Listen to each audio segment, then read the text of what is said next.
It's not our plans that fail. The plan was never the problem. It's that if the plan was a car, the problem is that the wheels of the car never touch the road.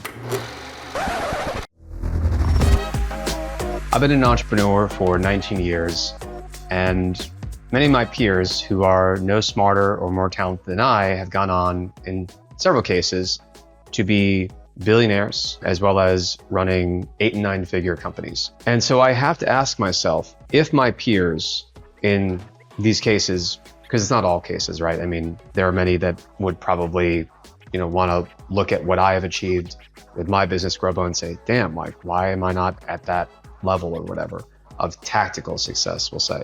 But I have to look at those who I admire in terms of the level of tactical success that they have achieved and say, you know what? What is it that they are doing or that they know that I don't? And I've done that over an extended period of time. And I've come to the conclusion that it's one specific reason why, for example, they have achieved this level of success where they are running 8, 9-figure companies, and in some cases are billionaires. Because I think that had I known this one reason and applied it, known it, understood it, accepted it, and applied it in the way that they did, that I have no doubt that by this point in my entrepreneurial journey, I would already be running a company that would be doing at a minimum $50 to $100 million in revenue, or it would be a multi-billion-dollar company.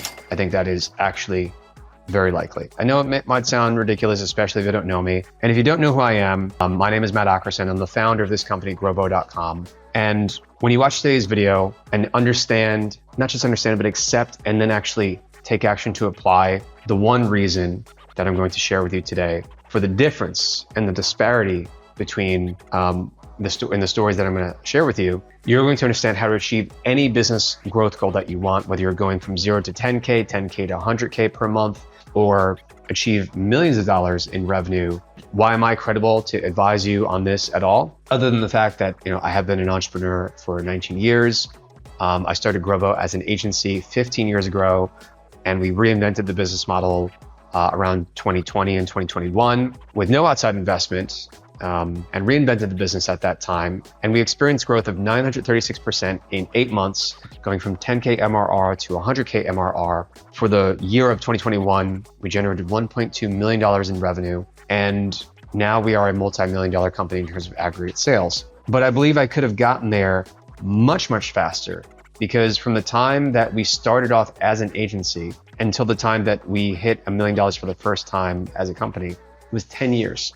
10 years of hard work and ups and downs. And again, not knowing. And even when I did at times know, I didn't accept. And even when at times when I did accept, I didn't apply this one reason, okay? This one principle that maximizes the probability of success infinitely for any business growth goal in terms of sales and revenue. So I'm making these videos daily to hold myself accountable and to actually be practicing what I preach here and the lesson that was going to come through in this video. The tactical level of success that I'm defining for our company that we are aiming to reach is the goal of $1 million in profit per month. And because it's profit, that means we'll probably have to be generating around $5 million in revenue to achieve that, if we assume a gross profit or net cash flow of about 20% of our total revenue. And creating these daily videos, essays, it helps me to focus on that hyper growth goal while sharing with you lessons, tips, strategies, and all the bumps along the way in a real, relatable, and raw format that will benefit you and allow us to kind of share the journey here. That's my hope. So with that being said, I also want to share something that I wrote down here as we segue into the examples that I want to give you of what it is that I'm talking about in terms of like me observing my peers and them achieving a certain level of tactical success that I had expected I would have achieved by this point. That's higher than where my company is at and has achieved. Success in life is mostly an illusion, and it must first occur in the mind. Otherwise, you're going to chase it forever and it will elude you forever. Regardless of how many, if we think about success in shallow terms, it doesn't matter how many men or women you sleep with. It doesn't matter about your material possessions, and it doesn't matter how much money or status that you actually accrue, because success, if you are a child in your mind, that perceived ideal or idea of success, because I think idea is more accurate, not ideal, but that perceived idea of success that you have, when you actually get it, it's not going to mean anything. You're going to feel hollow. You're going to feel just as insecure, or whatever the issue might be. So we're talking in this video about tactical success, right?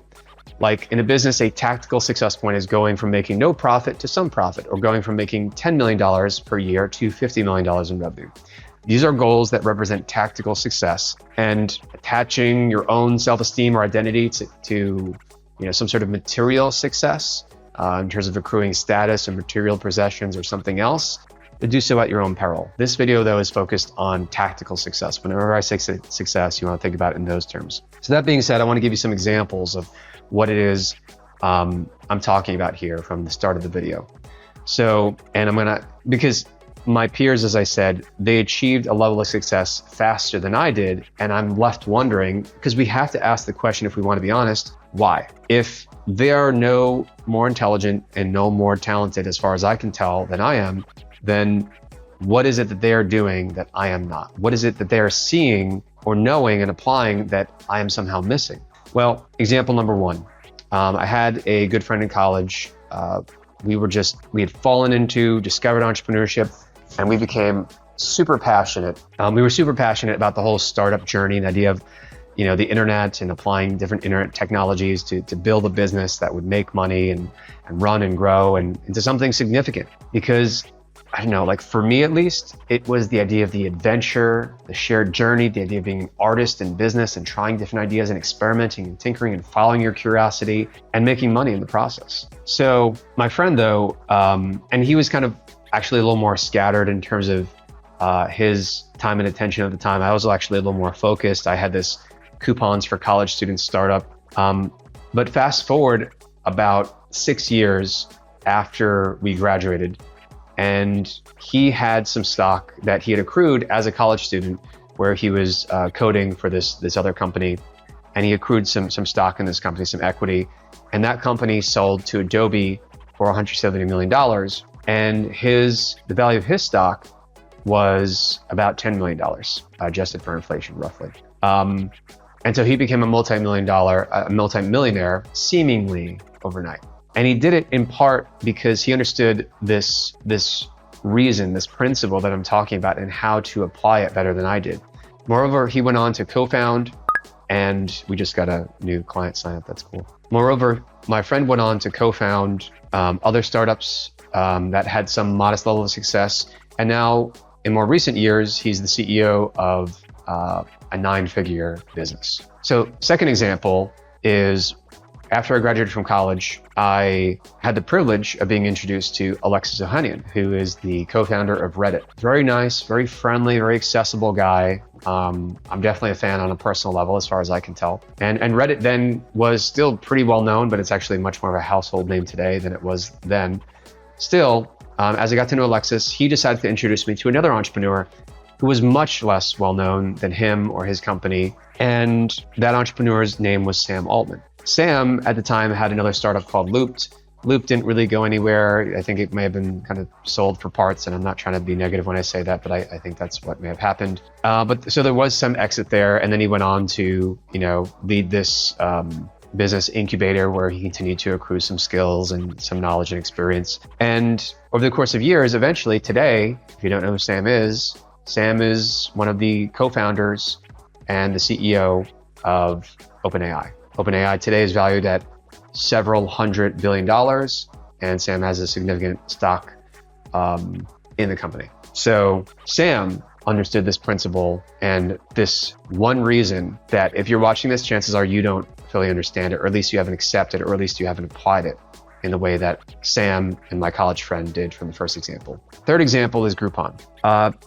This one's just kind of more of a fun one, because back when I had my first business in college, I had the opportunity to buy Groupon.com for $9. Me and my team, we actually came up with the whole idea for the business model of Groupon before Groupon even existed. And we were in a position to actually do it, except that we didn't. Groupon was founded by the founder of Groupon. I believe the last name was Mason. I could be misremembering it. He was later forced out of his own company. But at the time, when Groupon came out, when I was in my early 20s, it was the fastest growing company in history. And it grew very quickly to a multi-billion-dollar valuation and went public. How's Groupon doing today? It's still around. Seems like it's still profitable and making money. The founder is no longer involved. However, the founder of Groupon, at the time the fastest growing company in history, understood this principle, this reason that I didn't. The fourth and final example is Neil Patel. Neil Patel, I was introduced to Neil Patel by my entrepreneur friend who I talked about in example number 1. And Neil Patel, he was just starting out with his agency, doing SEO consulting, and he would write about business and what he was learning in weekly and daily blog articles on his blog called The Quick Sprout. And fast forward a number of years, I had the pleasure of actually interviewing Neil Patel. He and I are the same age. And Neil today owns and founded mpdigital.com, Neil Patel Digital, or mpdigital for short.com, which is a digital marketing consultant agency and they work with some of the top Fortune 1000 companies in the world. What is it that Neil understood that I didn't? Well, he knew this principle. He knew this one missing piece of the puzzle. So I'm going to tell you what it is now. What is the one reason that certain entrepreneurs succeed at a higher level of tactical success than us?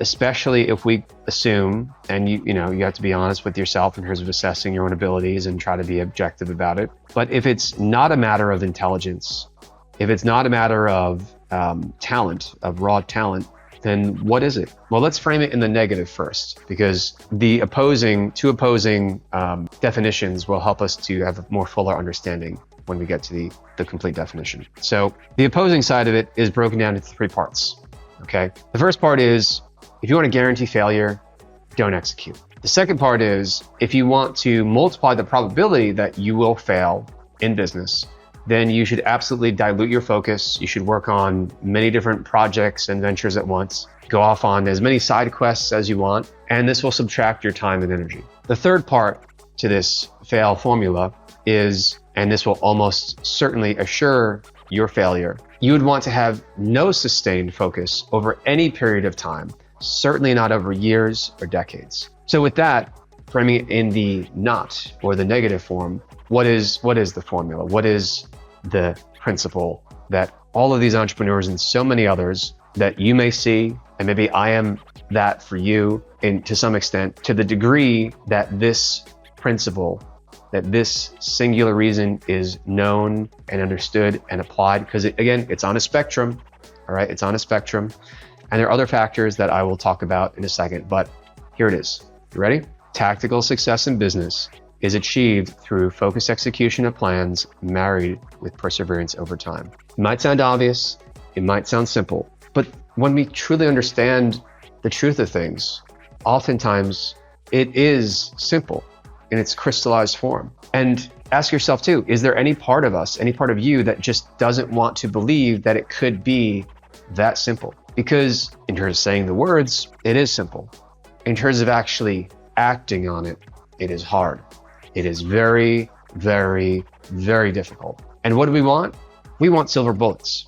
We want silver bullets to solve our problems.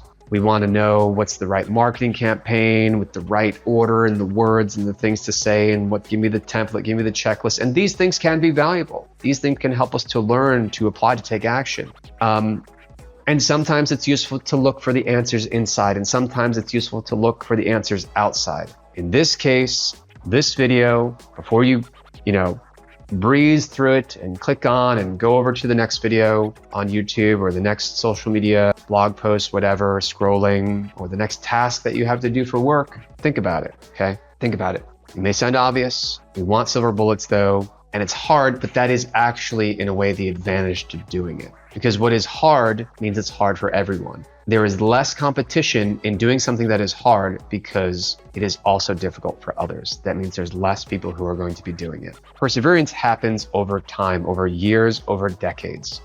There have been multiple times in my entrepreneurial career, to use kind of like one of those old phrases from some of the older books like Think and Grow Rich, and I don't know, The Richest Man in Babylon and some other books. You can be like digging, for example, use a digging metaphor, and you can be 3 feet from gold and you stop. You stop because you are unwilling to persevere, and that's a factor a lot of the time, okay? Because, for example, like with me, like I've started a number of ventures over the last 19 years of being an entrepreneur.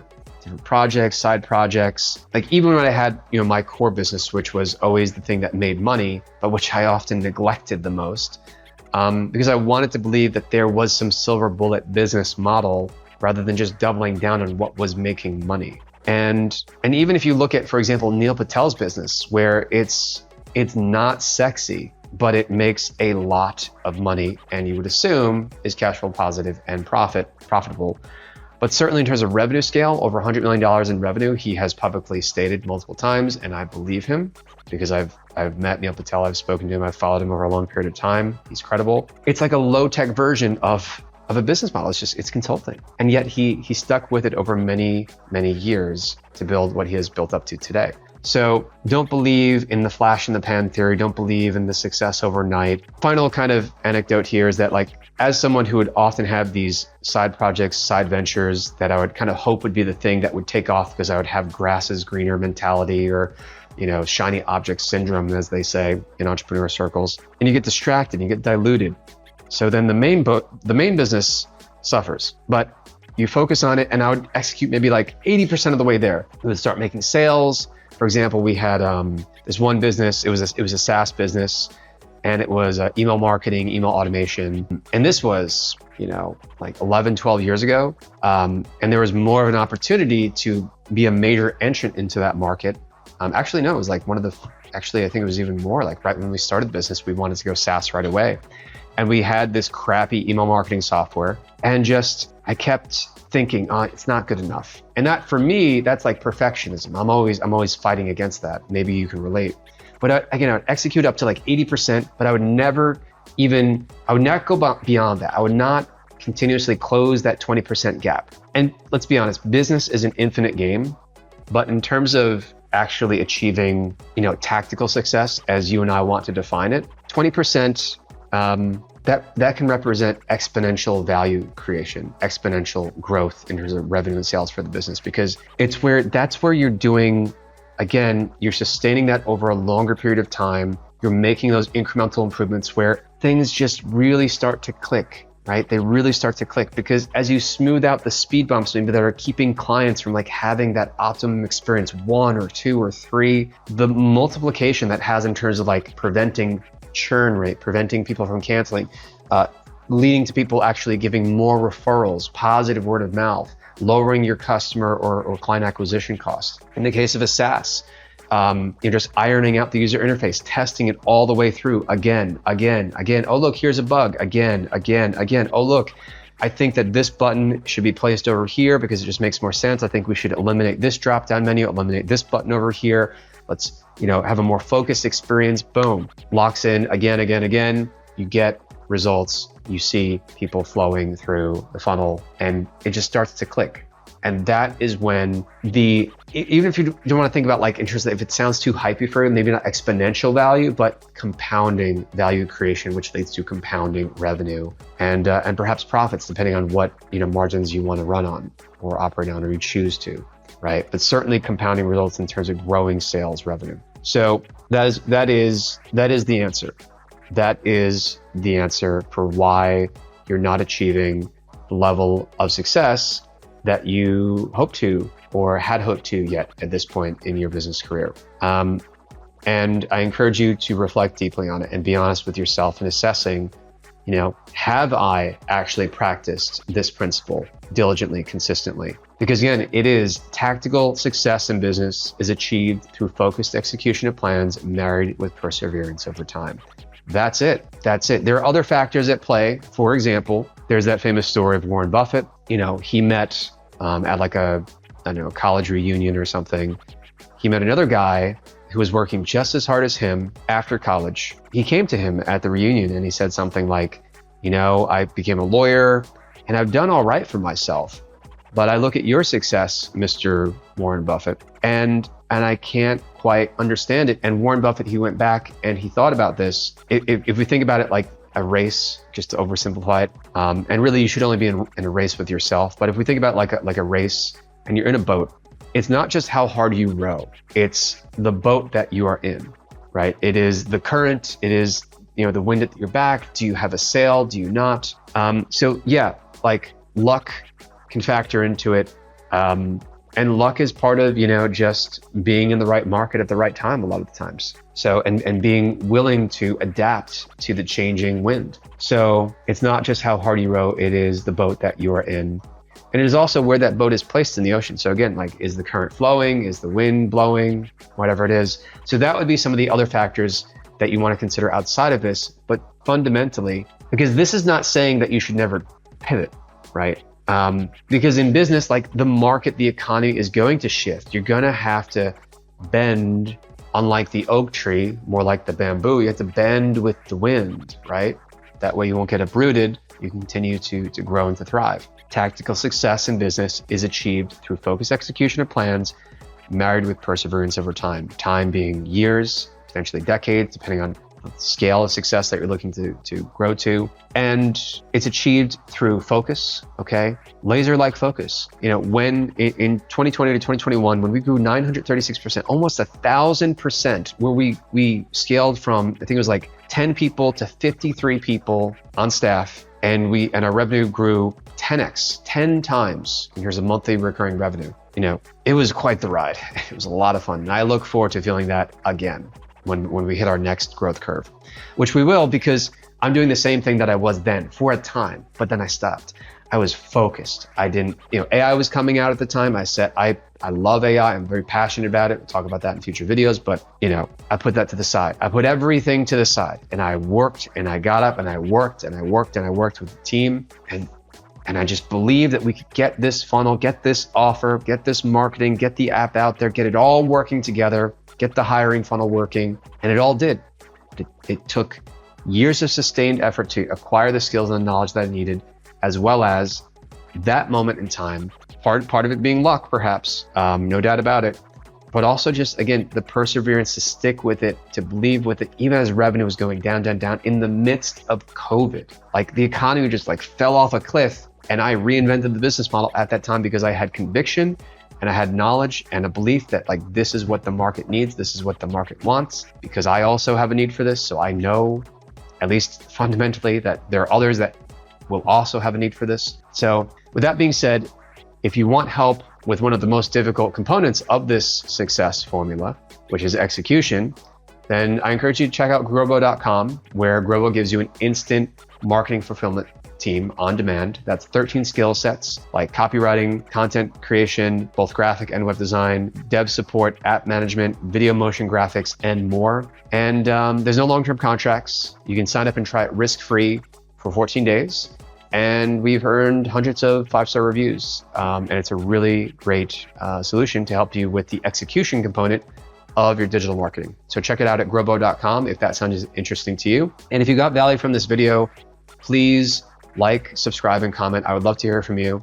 It's the feedback, and also seeing that, if you got value from this video, that you share it with someone else who you think may also benefit from it. It's things like that that really encourage me and the team to keep making content like this and to keep getting better and better over time, for our benefit, but also for your benefit, of course, as we share the journey here together. So meditate on it. Write this down. Tactical success in business is achieved through focused execution of plans, married with perseverance over time, and move forward towards faster, accelerated tactical success in your business right now. Just write it down, put it in front of you, think about it, and apply it. Accept it. Acceptance is a key part of it too. So understand it, accept it, and apply it. And you will turn your business into a growth juggernaut as a result, I promise you. Until next time, keep growing and stay focused.